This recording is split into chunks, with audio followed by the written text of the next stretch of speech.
AJCN Radio Network. And now, live from Austin, Texas, Alex Jones.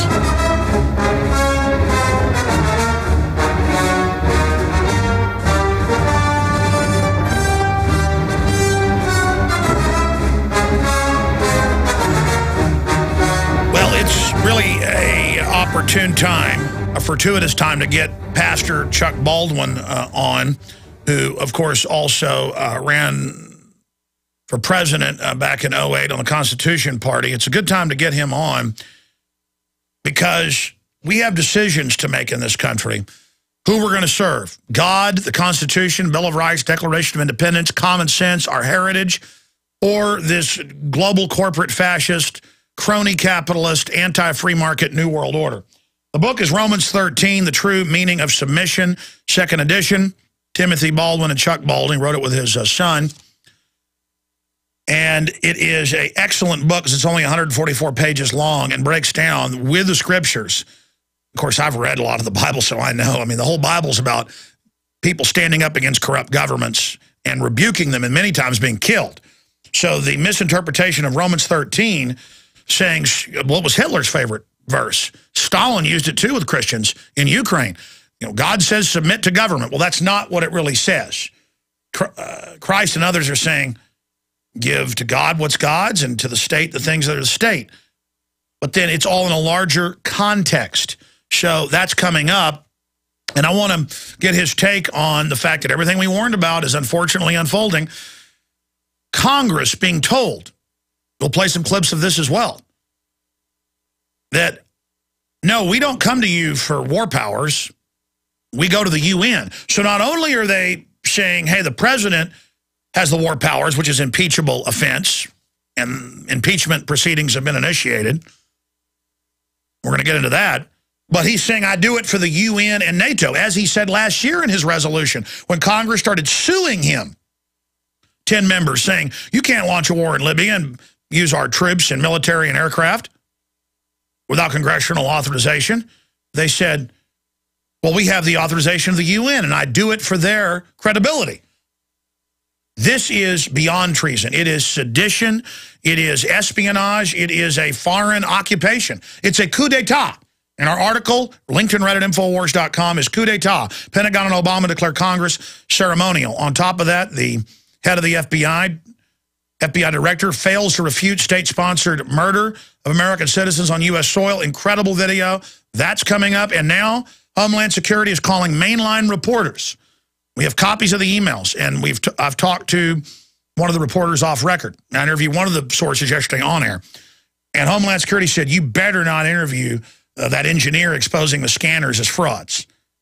We're going to give you a warning. Don't interview them. State police are now calling 590, our local affiliate, where we're number one in some demographics, number two in the others, telling them, why is Alex Jones on air? Trying to get me kicked off the air. They think they can intimidate the radio station. Folks, this is so un-American. It's so anti-freedom, period. Communist China, I'm going to cover this with Pastor Baldwin, is now passing a secret arrest, secret torture, secret killing bill and saying, hey, America did it, modeled after the NDAA. That's Reuters. I mean, this is incredible. So they're going for broke now. They've eaten around the edges for a long time. Now the slippery slope, we're going fast down that slide. But here's a little minute-and-a-half clip. 3 years after I was sent secret Homeland Security documents, just like I was sent MIAC, saying the veterans are the #1 threat to Homeland Security and gun owners and Ron Paul and Chuck Baldwin and everybody else. Nobody believed it when I got that, but it was real. I was given secret documents from 2 different pastors. Well, one of them I was given by Pastor Butch Paw from a pastor. I talked to the pastor. Then another one sent me the same info where they were approached and told, get everybody ready to go to FEMA camps. We'll pay you. This was in Iowa. And then another one was in Ohio. And prepare folks and say it's of the Lord to go to the camps during emergencies. People didn't believe it, even though it had phone numbers and documents. Then, about a year and a half after, they released newscasts around the country with preachers saying, martial law, will it ever become a reality in America?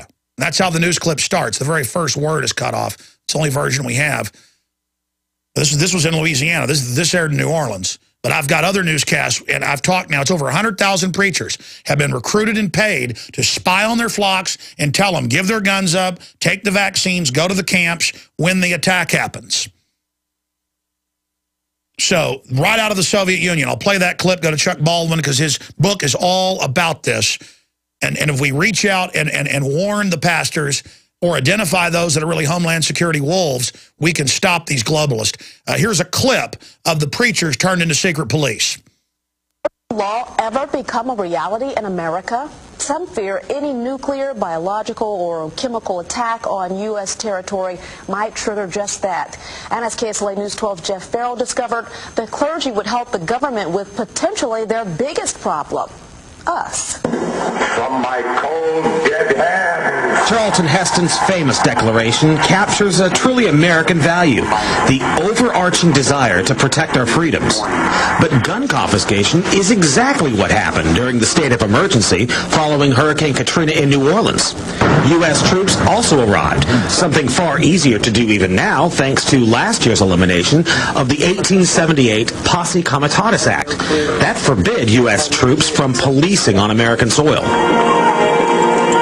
If martial law were enacted here at home, like depicted in the movie The Siege, easing public fears and quelling dissent would be critical. And that's exactly what the Clergy Response Team, as it's called, helped accomplish in New Orleans.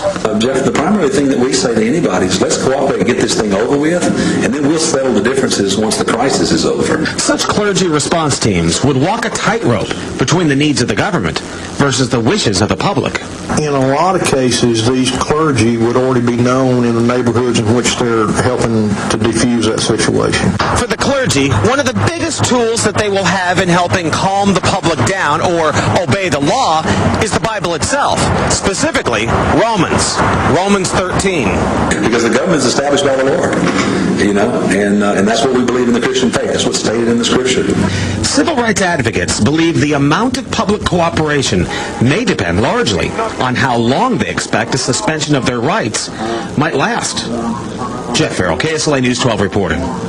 According to Tuberville. Now, you noticed, she goes on to say clergy response teams were used during Katrina for gun confiscation and did a good job. You can just type in clergy response teams into YouTube and watch it. But we're going to Pastor Chuck Baldwin here. But you notice they said, help the government deal with its biggest threat, we the people. And that government is above us, and we need to learn to serve them. No, we are the government here in the United States. That's what so I guess George Washington was of the devil to fight the corrupt king. I guess all the prophets in the Bible who rebuked the kings and stood up. I guess when John the Baptist went into Herod and said, you're of the devil. I guess Herod was the good one. And John the Baptist, he was I guess Christ saying no to governments was bad. I guess Paul was bad.